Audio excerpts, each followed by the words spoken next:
సభాధ్యక్షులు సోదరులు గౌరవ శాసనసభ్యులు వరంగల్ జిల్లా కాంగ్రెస్ అధ్యక్షులు రాజేందర్ రెడ్డి గారికి ఈనాటి ప్రచార కార్యక్రమ భాగంలో మీ అందరి ఆశీర్వాదం అడగడానికి వరంగల్ పార్లమెంటు నియోజకవర్గానికి సంబంధించిన మా అక్కలు చెల్లెలు అన్నలు తమ్ముళ్ళందరినీ కూడా కలుసుకోవడానికి విచ్చేసిన గౌరవ ముఖ్యమంత్రి రేవంత్ రెడ్డి గారికి,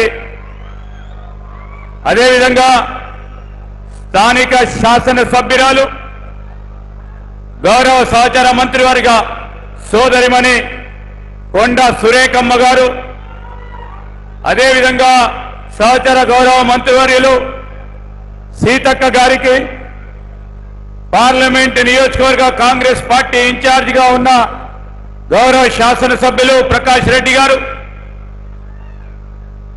అదేవిధంగా సహచరులు శాసనసభ్యులు గండ్ర సత్యనారాయణరావు గారు, మరి గౌరవ శాసనసభ్యులు నాగరాజు గారికి, గౌరవ శాసనసభ్యులు యశస్విని రెడ్డి గారికి, ఈరోజు ఇక్కడ అందరూ కూడా వేదికపై ఉన్న మా ఏఐసిసి కార్యదర్శి రోహిత్ చౌదరి గారికి,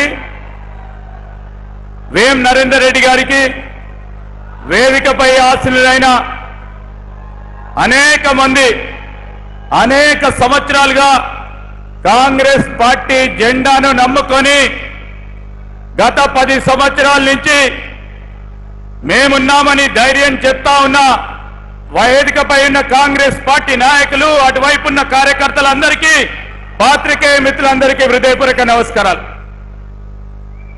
ఈరోజు వరంగల్ పార్లమెంటు నియోజకవర్గానికి సంబంధించిన అభ్యర్థిని సోదరిమణి కావ్య గారు మీ అందరికీ కూడా ఏదో విధంగా పరిచయం. పెద్దలు కడియం శ్రీహరి గారి కూతురుగానే పరిచయం కాక ఈరోజు ఒక స్వచ్ఛంద సంస్థను స్థాపించి అనేక మంది పేదవారికి సేవా కార్యక్రమాలు అందిస్తూ నిరంతరం ప్రజాసేవ చేయాలని ఆకాంక్షించి ముందుకు నడుస్తా ఉన్న మా సోదరిమణ్ణి మీరు ఆశీర్వదించమని కోరటానికి వచ్చినాం. ఇప్పుడే మీరందరూ కూడా వినడం జరిగింది. వారి ప్రణాళిక ఏంది? రేపు పార్లమెంటుగా రేపు వారు పార్లమెంట్లో అడుగుపెట్టిన తర్వాత వారు ఏ విధమైన సమస్యలను ప్రతి నియోజకవర్గంలో ఉన్న ప్రతి సమస్యను కూడా అర్థం చేసుకొని నేను ఈ విధంగా ముందుకు పోతానని ప్రజల ముందట ఉంచడం జరిగింది. మిత్రులారా, మనమందరం ఆలోచన చేసుకోవాలి. ఆలోచన పరులని విద్యావంతురాలు ఒక ప్రణాళిక సిద్ధం చేసుకొని ప్రజాసేవ చేయడానికి ముందుకు నడుస్తా ఉన్న కావ్య గారిని ఆశీర్వాదం ఇద్దామా, లేకుంటే రాజకీయ నాటకములో మేమున్నామని ప్రచారాలు చేసుకుంటూ ముందుకు నడిచే బీజేపీ టీఆర్ఎస్ అభ్యర్థులకు మనం ఆశీర్వాదం ఇద్దామా? ఒకసారి ఆలోచన చేయమని కోరడానికి వచ్చినాం. మిత్రులారా, వరంగల్ నియోజకవర్గానికి సంబంధించి ఈరోజు బీజేపీ బీఆర్ఎస్ పార్టీ గత 10 సంవత్సరాలుగా కలిసి నడిచినాయి. మీరు ఓటు అడిగే ముందు బీఆర్ఎస్ బీజేపీ పార్టీని అడుగుతా ఉన్నాం. విభజన చట్టానికి సంబంధించి బీజేపీ వరంగల్ జిల్లాకు సంబంధించిన జిల్లా వాసులందరినీ మోసం చేసింది. ఒకటి, రైల్వే కోచ్ ఫ్యాక్టరీ ఇస్తామని చెప్పి 10 సంవత్సరాల కాలయంలో ఒక్క అడుగు కూడా ముందు వేయకుండా ఈరోజు ప్రజలను మోసం చేసింది. రెండోది, బయ్యారం స్టీల్ ఫ్యాక్టరీ. ఈ జిల్లా ఖమ్మం జిల్లాకు సంబంధించి బయ్యారం స్టీల్ ఫ్యాక్టరీని ప్రారంభోత్సవం చేస్తామన్న బీజేపీ బీఆర్ఎస్ పార్టీ వారు ఆ రోజు సోనియా గాంధీ గారి, రాహుల్ గాంధీ గారి నేతృత్వంలో విభజన చట్టాన్ని మన ప్రాంత వాసులకు మేలు చేయాలనే ఆకాంక్షతో ముందుకు నడిచిన తరుణంలో విభజన చట్టాన్ని కూడా మర్చిపోవటం, ట్రైబల్ యూనివర్సిటీని కూడా పూర్తి స్థాయిలో తీసుకురాకపోవటం, బీజేపీ ఈరోజు మనను మోసం చేసిన అంశాన్ని ప్రజలు గుర్తుపెట్టుకోవాలని మీ అందరినీ కూడా కోరుతా ఉన్నాను. యువతకు సంబంధించి నిరుద్యోగ యువతకి చెప్పిన మాటను విస్మరించింది.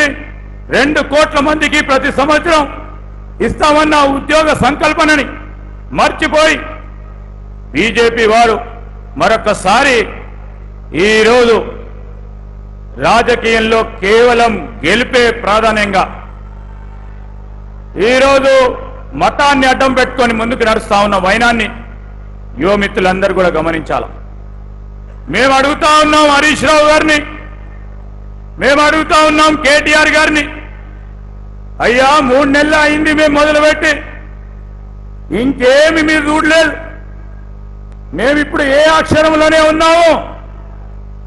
5 సంవత్సరాలు పూర్తయ్యే వరకు మీ అంశాలు ఎక్కడ కూడా లేకుండా, మీ రూపనాపాలు ఎక్కడ కూడా లేకుండా కాంగ్రెస్ పార్టీ 6 గ్యారంటీలను ఈరోజు మేనిఫెస్టోలో పెట్టిన ప్రతి అంశాన్ని అమలు చేసి తీరుతాం. ఛాలెంజ్ 5 ఏళ్ల తర్వాత చేద్దాం. 3 నెలలకే ఇబ్బంది పడతా ఉన్నారు. మీరు నేను ఖచ్చితంగా చెప్తా ఉన్నా, 2018లో ప్రజలందరూ మీ ప్రభుత్వం రావాలని ఆ రోజు చెప్తే 45 రోజుల తర్వాత అసెంబ్లీ సమావేశాలు పెట్టారు. స్థానికంగా ఎన్నికైన ఆనాటి శాసనసభ్యులు 45 రోజుల తర్వాతనే ప్రమాణ స్వీకారోత్సవం చేసిండ్రు. ప్రభుత్వ యంత్రాంగం మొదలు పెట్టడం జరిగింది. మేము 90 రోజుల్లో ఇచ్చిన ప్రధానమైన వాగ్దానాన్ని అమలు చేస్తా ఉంటే ఎందుకు భయపడతా ఉన్నారు? హరీష్ రావు గారు ఛాలెంజ్ చేశారు ముఖ్యమంత్రి గారి పైన. మేము చెప్తా ఉన్నాం, హరీష్ రావు గారికి చెప్తా ఉన్నాం, 5 సంవత్సరాల తర్వాత మీరు మీ పార్టీలో ఉంటే మీరు రండి, మేము ఈ 5 సంవత్సరాల కాలంలో 6 గ్యారంటీలని మేనిఫెస్టోలో పెట్టిన ప్రధానమైన అంశాలని చేయకుండా ఉంటే మేమెవ్వరం కూడా నిలబడమని చెప్తా ఉన్నాం. ఇది మా ఛాలెంజ్ అని కూడా మీ అందరికీ మనవి చేస్తా ఉన్నాం. ఈ సందర్భంలో మంచి కోరుకునే పార్టీ, ఇంతకుముందు పెద్దలు చెప్పినట్టు రాహుల్ గాంధీ గారు ప్రధానమంత్రి కావాలి. కాంగ్రెస్ పార్టీ శ్రేణులు అనేక మంది ఈ 10 సంవత్సరాల కాలంలో నిరంతరం పనిచేస్తా ఉన్నారు. మన లక్ష్యం రాహుల్ గాంధీ గారి ప్రధానమంత్రి కావాలి. రాహుల్ గాంధీ గారి ప్రధానమంత్రి కావాలంటే ఇక్కడ కడియం కావ్య గారు కూడా పార్లమెంట్ సభ్యులుగా ఎన్నిక కావాలి. మనమందరం చేయూతనివ్వాలి, బలంనివ్వాలి. మీరు కడియం కావ్యను గెలిపిస్తే ముఖ్యమంత్రి గారికి మీరు ఇంకా బలం చేకూర్చిన వారైతారు. కాంగ్రెస్ పార్టీకి ఇంకా పెద్ద ఎత్తున బలం చేకూర్చేవారైతారు. ఇవన్నీ ఆలోచన చేసుకొని పెద్ద ఎత్తున ఇప్పుడు వచ్చిన మా కార్యకర్తల ఉత్సాహం చూస్తా ఉంటే ఒక్కరు ఇంకా 10 ఓట్లు మన గ్రామాల్లో మన వాడల్లో ఇంకా తీసుకొస్తే పెద్ద మెజారిటీతో సోదరిమణి కావ్య గారు గెలవటం ఖాయమని తెలియజేస్తూ మరి నాకు ఈ అవకాశం ఇచ్చిన జిల్లా కాంగ్రెస్ అధ్యక్షుల వారికి కృతజ్ఞతలు తెలియజేస్తూ సెలవుతున్నాను. జై హింద్, జై కాంగ్రెస్.